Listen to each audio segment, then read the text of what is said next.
Good morning students, how are you. जैसा कि आप जानते हैं, पिछली बार मैंने आपको जो है 9th क्लास का फ्रांसीसी क्रांति का 1 क्वेश्चन कंप्लीट करवाया था। आज मैं आपको फ्रांसीसी क्रांति के ही 2-3 क्वेश्चन और कंप्लीट करवाऊंगा, तो आपने बड़े ध्यानपूर्वक सुनना है। क्वेश्चन नंबर 2, फ्रांसीसी समाज के किन तबकों को क्रांति का फायदा मिला? कौन से समूह सत्ता छोड़ने के लिए मजबूर हो गए? क्रांति के नतीजों से समाज के किन समूहों को निराशा हुई? यानी कि क्वेश्चन एक है, लेकिन 3 बातें पूछी गई हैं।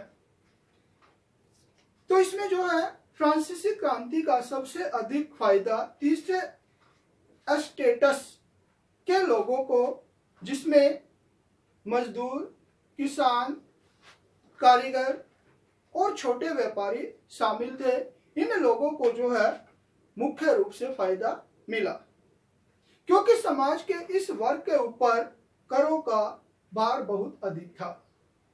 इन लोगों को स्वतंत्रता और समानता का अधिकार मिल गया। यानी कि फ्रांसीसी क्रांति से राजतंत्र का अंत हो गया और राजतंत्र के स्थान पर वापस प्रजातंत्र स्थापित हो गई, और जो राजा के द्वारा उस टाइम पर टैक्स लगाए जाते थे वे जो है बंद हो गए।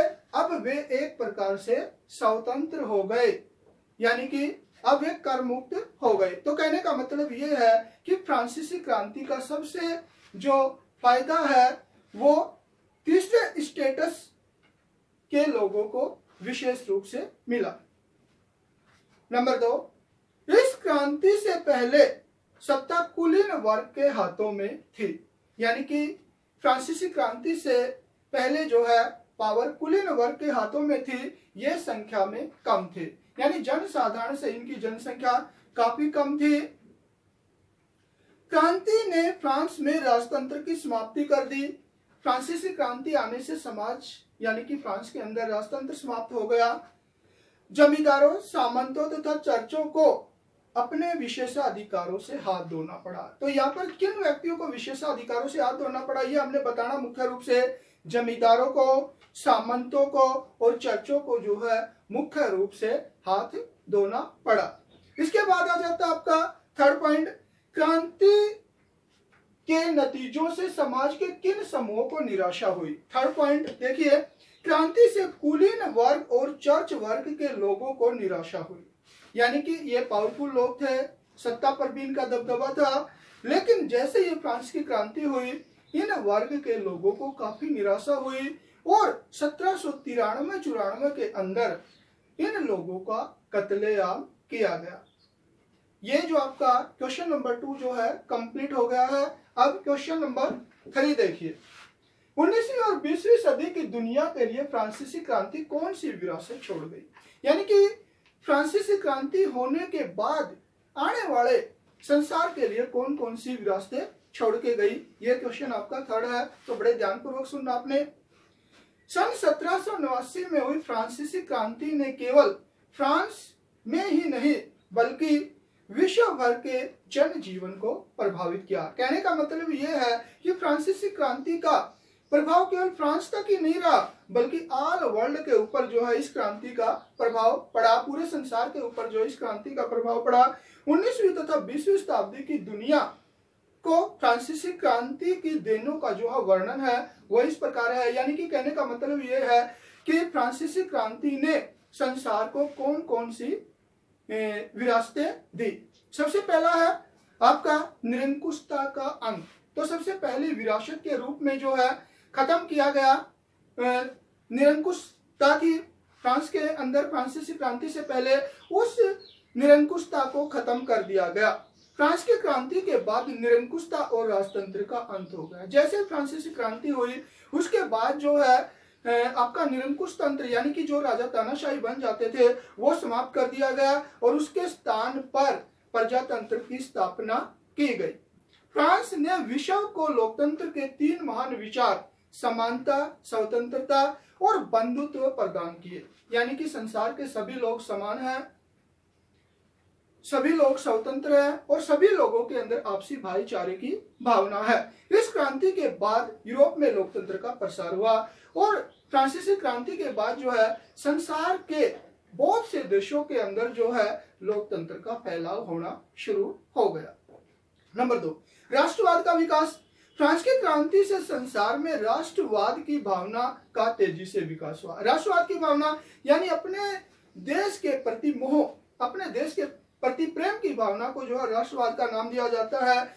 इसके बाद यानी फ्रांसीसी क्रांति के बाद पोलैंड, जर्मनी और इटली आदि देशों में राष्ट्रीय भावना का तेजी से विकास हुआ। तो कहने का मतलब यह है कि इटली, जर्मनी, पोलैंड आदि पर कई दूसरे राज्यों का अधिकार था। ये अलग अलग टुकड़ों के अंदर बटे हुए थे। तो जैसे ही फ्रांस की क्रांति हुई, इससे सीख लेते हुए ये जो अलग अलग टुकड़ों के अंदर देश के लोग बटे हुए थे, इनको जोड़ने का प्रयास किया गया। जनता की सर्वोच्च शक्ति में विश्वास। एक जो फ्रांस की क्रांति ने एक महत्वपूर्ण देन ये भी दी, उसने दिखा दिया कि असली पावर जो है जनता के अंदर ही होती है। फ्रांस की क्रांति के बाद यूरोप के अधिकांश देशों के शासकों ने यह मान लिया कि शासन की अंतिम सत्ता जनता के हाथों में होती है। जैसे आज लोकतंत्र है, आज लोकतंत्र के अंदर शासन की सबसे महत्वपूर्ण पावर किसके हाथ में है? जनता के हाथ में है। उसी टाइम पर फ्रांस की क्रांति के बाद जो राजे महाराजाओं का शासन आया, यह नहीं कि प्रजातंत्र शुरू होगा एकदम पूरे वर्ल्ड के अंदर। जहां जहां राजे महाराजाओं का शासन था, उन राजे महाराजाओं ने मान लिया कि जो असली पावर है वो जनता के हाथ में है और उन्होंने जनता को मतलब जन कल्याण के कार्य करने शुरू कर दिए, जिससे जनता खुश रहे और उनका राज चलता रहे। इसके पश्चात आ जाता है आपका पूंजीवाद का विकास। तो फ्रांसीसी क्रांति ने पूंजीवाद को भी प्रोत्साहित किया। फ्रांस की क्रांति का एक और स्थायी परिणाम यह हुआ कि यहाँ सामंती प्रणाली के स्थान पर पूंजीवादी नई आर्थिक प्रणाली का विकास हुआ। आप जैसा जानते हैं कि फ्रांस के अंदर जो है उस टाइम पर सामंती प्रणाली प्रचलित थी। सामंत यानी राजा को सहायता देने वाले होते थे। राजा जो है इनको बहुत सी जागीरें दे देते थे और युद्ध के समय ये जो है राजा की सहायता करते थे। लेकिन इस प्रणाली का दोष ये था कि ये जो गरीब वर्ग है, किसान वर्ग है, उसका शोषण करते थे, उनसे जबरदस्ती काम करवाते थे। तो फ्रांसीसी क्रांति के बाद इस प्रणाली को समाप्त कर दिया गया। एक नई आर्थिक पूंजी प्रणाली का विकास हुआ। स्वतंत्रता व समानता के विचारों का प्रसार। तो फ्रांसीसी क्रांति ने जो है स्वतंत्रता, समानता का जो है महत्वपूर्ण तत्व जो है संसार को प्रदान किया। यूरोप के बाकी देशों के अंदर भी जो है स्वतंत्रता और समानता का अत्यधिक प्रचार होने लगा। फ्रांसीसी क्रांति के बाद जो है नेपोलियन का फ्रांस के अंदर राज हुआ। तो नेपोलियन ने जिन जिन क्षेत्रों के अंदर यानी कि अधिकार किया, वहां पर उनके सैनिक गए, तो वहां पर जो है उनके सैनिक अपने साथ समानता और स्वतंत्रता की भावना लेकर गए। तो इस तरह से जो है यूरोप के विभिन्न देशों के अंदर समानता और स्वतंत्रता का भी प्रसार हुआ। तो ये क्वेश्चन नंबर 3 जो आपका कंप्लीट हो गया है। अब क्वेश्चन नंबर 4 देखिए। उन जनवादी अधिकारों की सूची बनाइए जो आज हमें मिले हुए हैं और जिनका उद्गम फ्रांसीसी क्रांति में है।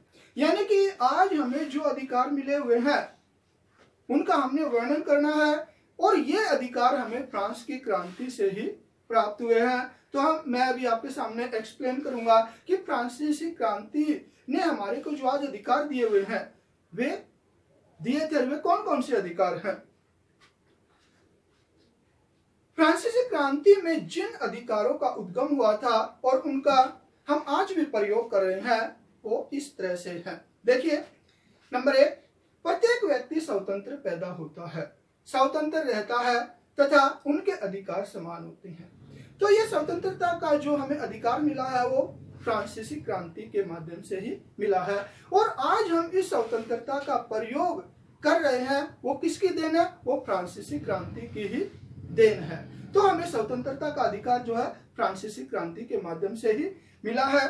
दूसरा, कानून की नजर में सभी व्यक्ति बराबर है, यानी समानता का। कानून की नजर में सभी व्यक्ति बराबर हैं। फ्रांसीसी क्रांति से पहले सभी लोग बराबर नहीं थे। लेकिन फ्रांसीसी क्रांति के बाद जो है समानता का अधिकार मिला, जिसका प्रयोग आज हम कर रहे हैं। यानी कि आज तो समानता के बाद जो है आपका आ जाता है प्रत्येक व्यक्ति को धार्मिक स्वतंत्रता का अधिकार प्राप्त है। तो जैसा कि आप जानते हैं जो धार्मिक स्वतंत्रता का अधिकार है वो हमें फ्रांसीसी क्रांति के माध्यम से ही प्राप्त हुआ है। आज संसार के अंदर हर व्यक्ति स्वतंत्र है, हर व्यक्ति को अपने धर्म के अनुसार पूजा पाठ करने का अधिकार है। इसके बाद जो है शोषण के विरुद्ध अधिकार, जो फ्रांस की क्रांति के समय हमें जो है ये अधिकार भी प्राप्त हुआ था, कोई भी व्यक्ति किसी दूसरे व्यक्ति का शोषण नहीं कर सकता है। जैसे कि फ्रांसीसी क्रांति से पहले सामंत लोगों के द्वारा मजदूर वर्ग के लोगों का, किसान वर्ग के लोगों का जो है शोषण किया जाता था, वो शोषण आज समाप्त हो गया है। यानी कि फ्रांसीसी की क्रांति के समय से ही जो है वो समाप्त हो गया है। कोई भी आज के समय के अंदर कोई भी व्यक्ति किसी दूसरे व्यक्ति का शोषण नहीं कर सकता है। अगर ऐसा किया जाता है तो जिसका शोषण हो रहा है वो व्यक्ति उस व्यक्ति के खिलाफ जो है सर्वोच्च न्यायालय में याचिका दायर कर सकता है।